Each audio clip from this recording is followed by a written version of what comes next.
And just that data and being more explicit around what you want that data for and how it's going to power an experience is just so much more valuable, because I'm much more likely, having chosen to give my data to that brand, much more likely to return and therefore make a purchase through better interactions with me as a consumer.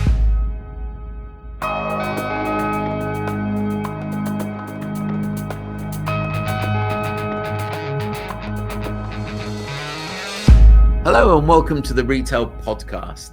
Now, as you know, we'd like to solve problems on the show. So we thought, what better way that when retailers are looking at customer engagement platforms, we haven't really covered that area.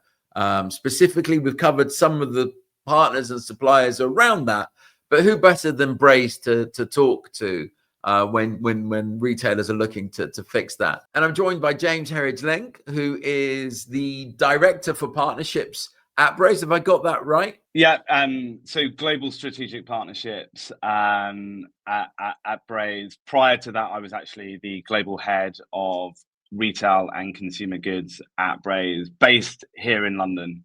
I got you, but you're a US company, right? Because I can see the head office is based in New York. That's right, yes. So frequently traveling overseas, and but 20 years in technology, and I think the luxury or joy of travel is definitely starting to wear off.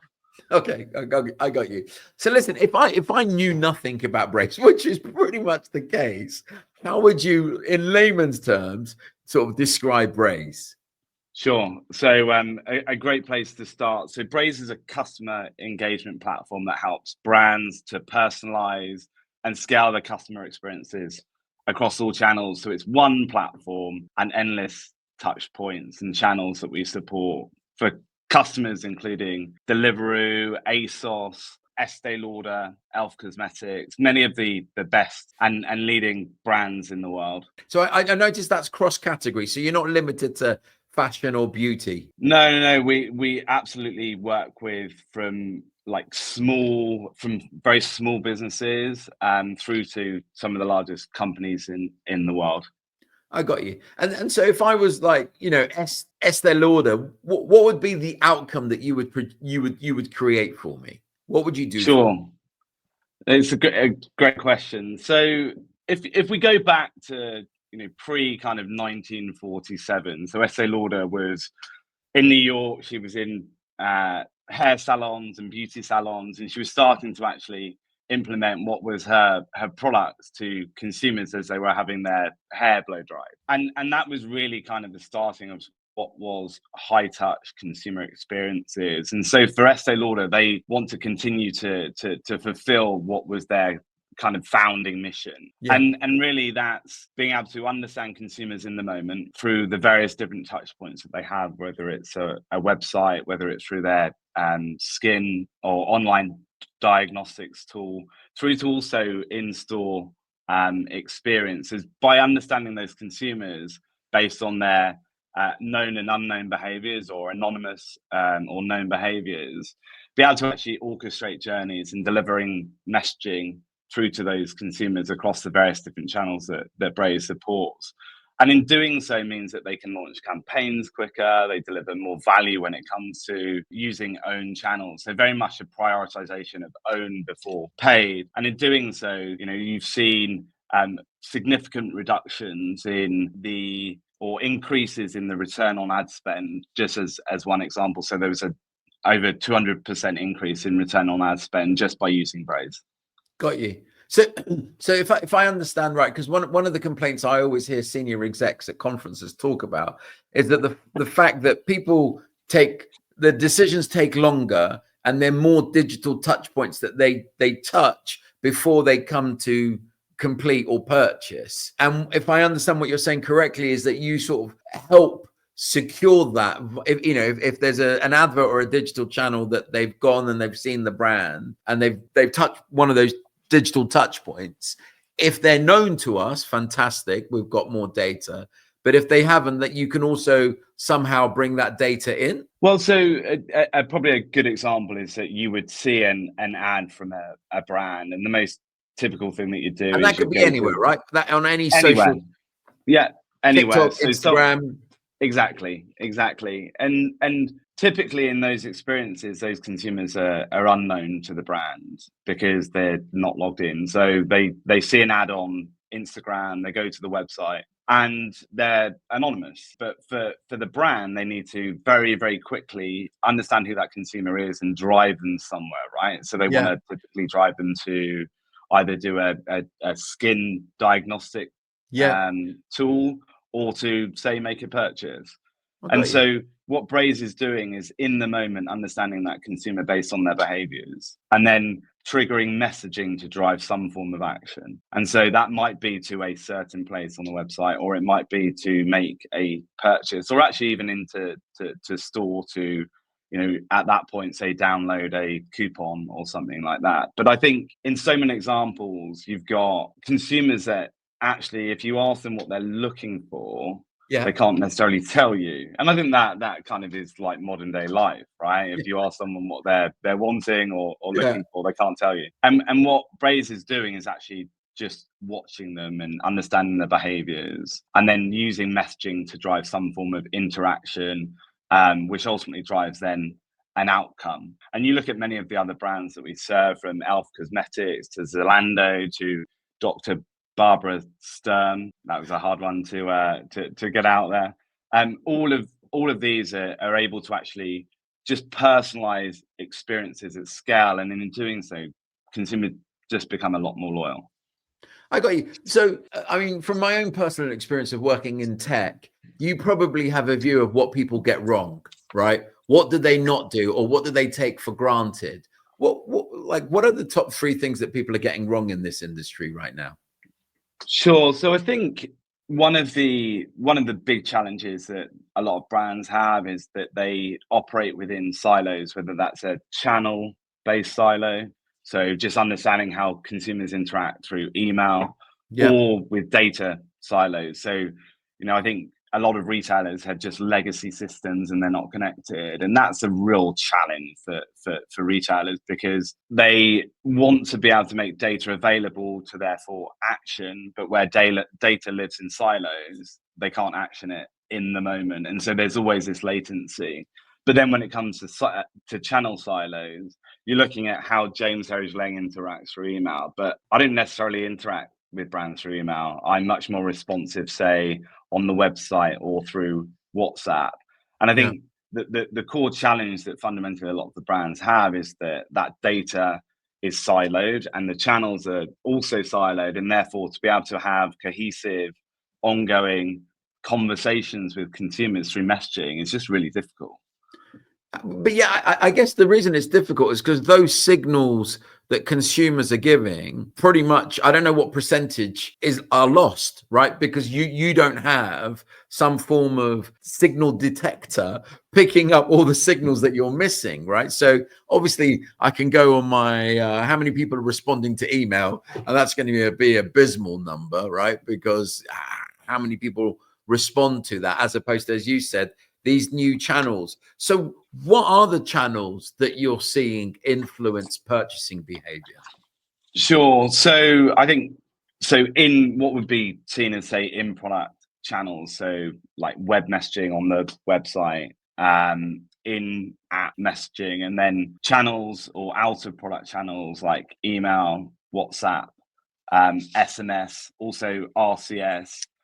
When it comes to, so Braze on an annual basis runs what we call our consumer engagement review, and that we go out to many different execs across our customer base. And a key stat for you, so 47% of retailers say that they're extremely or very concerned that their messaging isn't resonating with customers. And I think when you even kind of break that down further, so 95% of marketers through the consumer engagement review admit that they find it difficult to craft emotionally resonant messaging, and this lack of connection can lead to lower engagement rates. So I think it's very clear that there's an issue, and I think one of the challenges is that a lot of brands have gone to, or a lot of retailers have gone to, your kind of one size fits all type technology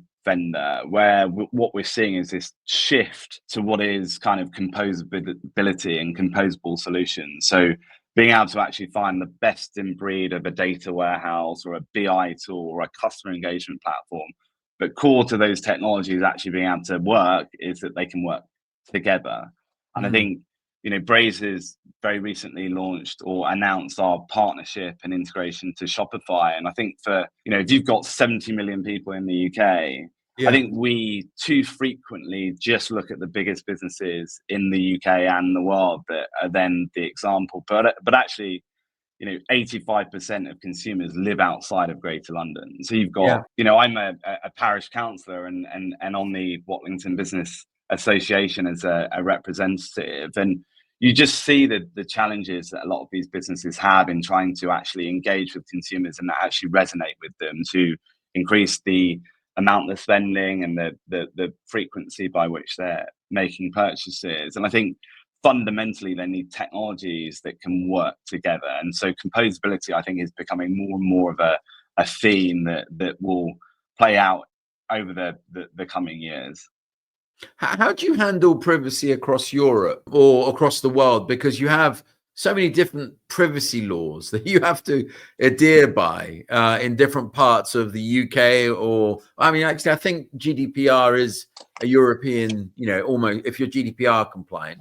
Do you have any thoughts on privacy? So, like, privacy and customer data is core to what we do. It underlies everything or underpins everything that we do, and we take it very seriously, because you can't build trust with a consumer without respecting their data and their privacy, but also having, and again, taking security very, very seriously. I think an important point to consider is so many marketers hesitate to use personal data because of concerns around consumer consent. Yeah. So 45% of UK marketers cite this as a top worry. And with an ever-evolving landscape, it becomes even more important because you've got all of these various different technologies. But for Braze, security, privacy, and compliance is the most critical part to what we do, because our customers, and the reason that they love Braze is because we make sure that the relationship that they have with their consumers is just dealt with in a way that's secure, trustworthy, and compliant in every way. I got you. I understand. So do you think that there's a hindrance? Is there do retailers, does that perception block them from doing things in terms of they're eternally worried about not being compliant, whereas actually maybe that they are? I mean, what's the blockage of using a system like Braze? I guess that's what I'm trying to understand. Sure. So I don't think compliance is one of the factors that kind of underpin, so being compliant in the way by which you communicate with consumers is absolutely critical. We know that. But I think that is kind of core to what all of these technologies allow brands to be able to adhere to in terms of kind of compliance and regulations. That said, I think one of the biggest fears that we continue to see is that there's a risk of kind of taking that next step, as it were. So the status quo is the status quo. So I think a lot of brands just still struggle to challenge what is that status quo. I've got a stat here in terms of the amount of email that's being used. So bear with me 1 second. Sure, no problem. So when it comes to email, as a channel, so 43% of consumers, of respondents to the customer engagement review say that email is the preferred channel. Messaging apps like WhatsApp, Line, Kakao Talk is 39%, SMS 38%, and then slowly followed by other channels. And I think there's this still over reliance on one single channel. Yeah. Consumers are all different, right? And I, for one, like I said earlier, email is one way of getting hold of me, but not necessarily the best way. And I think it's also dependent by market as well. So in a lot of mobile first markets, so India is a good example, or South America, the penetration of mobile is just so high. Yeah. And like email to cut through is quite difficult because it's not a channel that everyone uses. And so for a lot of brands that come to Braze is that they want one platform to orchestrate journeys and having a variety of different ways to communicate with consumers and to do so at scale. And I think where AI is going to, change the way by which brands communicate is that it's not going to be a one size fits all. It's going to be really truly understanding who that consumer is, whether you know them or you don't, and then interacting with them based on their behaviors and other data that you have about them, but also being even more explicit about the data that you collect from them and asking them. So, James, do you like this product versus this product, or this experience versus this experience? And using all of that data and it being available is going to what I think is the next wave that a lot of brands are starting to embark on, but very few are actually doing it well, I would say. I got you. So I think that brings us nicely to like the final question in terms of you mentioned AI, or when you look to the future of over what this industry, your industry looks like over the next 2 to 3 years, what does that look like? What is in what is in the future for us? So I think that there's a number of factors outside of just the industry. I think planning as one example here in the UK. There's planning laws that are changing, and I think the cost to live in a city centre. I live in, like I said, in Watlington, which is junction 6 of the M40. For those that don't know, second smallest town in the UK, and you've got the LTN or the 20-mile-an-hour speed limits. It takes an hour to get into Oxford City Centre. And I think planning laws are changing in a way that you're going to see new shopping centres and new malls built around housing, because we've got a housing crisis. Yeah. And I think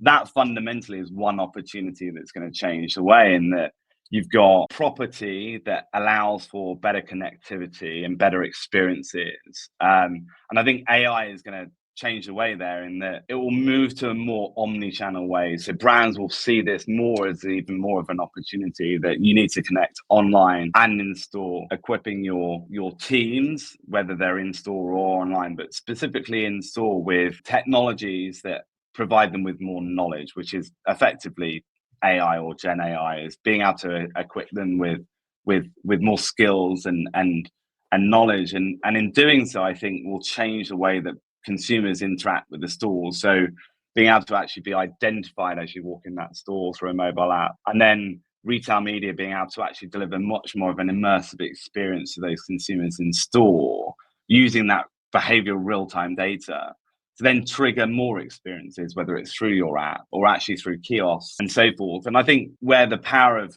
AI is going to come in is that it's going to allow you to do that at scale. So your experience, Alex, will be different to my experience, James, and so on. What's your perspective on that? Well, I think that's a good question.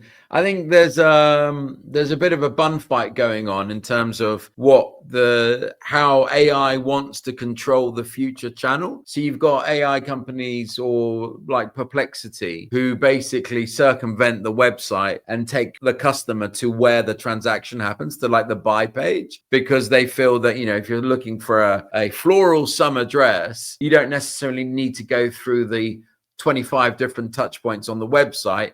Let's just take you to the buy page. We'll show you what that looks like. And so I think, whether or not retailers accept that and say, the amount of money they're spending on their websites, whether they don't want to lose any channel. I just see that as them wanting to take more control, to own that data, rather than the data sitting in Perplexity, TikTok, Instagram, or wherever else. And I think that's what retailers are really probably struggling with in building coherent plans. Either they give up and say, we're not going to have that data.